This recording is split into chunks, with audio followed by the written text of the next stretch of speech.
Ne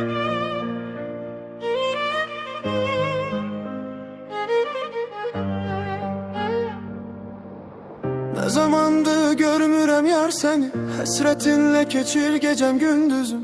Sensiz necə susub bu ürək bilmir, adını çəkəndə titrəyir sözüm. Ne zamandır görmürəm yar seni, gözlerim yol çəkir yollarda seni. Küləklər gətirir qoxunu mənə, gecələr danışır soruşur səni. Bir vaxt gülüşünlə açardı səhər, indi pəncərəndə susub küləklər. Sensiz bu şəhərin nəyi var da gör, küçələr boş qalıb boşdur gecələr.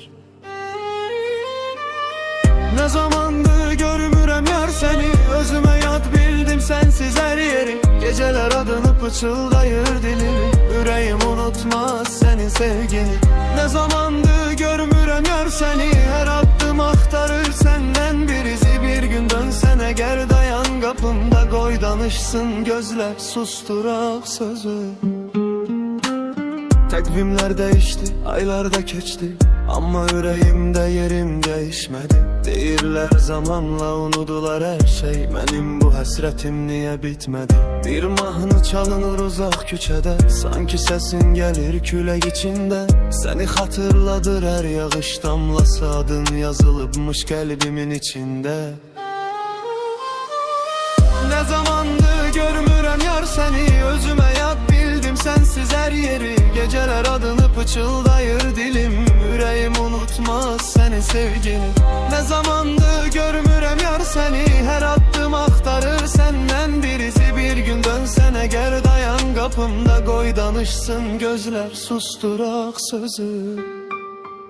Ne inciklik kalsın, ne de ki sitem, ne yarın bir söz olsun, ne de ki vidam. Sen gelsen susacak içimde hasret, bir bakışın yeter bitsin bu mühnet. Belki de gecikti, belki de çoktan, ama ümid ölmür seven yüreğde. Sen bir defa gel de ben yolları keçim, adını yaşadım her bir dileyde. Ne zamandır görmürəm yar seni, həsrətin soldurup könlümün gülünü. Sen benim yarımçıq qalan nəğməmsən, sensiz tapa bilmirəm yüreğin dinkliyini. Ne zamandır görmürəm yar seni, geceler çağırır yine de sesini. Dön koy bu həsrətin sonu gelsin, bir de görüm yar o güzel üzünü. Ne zamandır görmürəm yar seni, ama her gece düşünürəm seni. İller keçse belə değişmez bu yürek, çünkü bir ömürlük sevdim ben seni.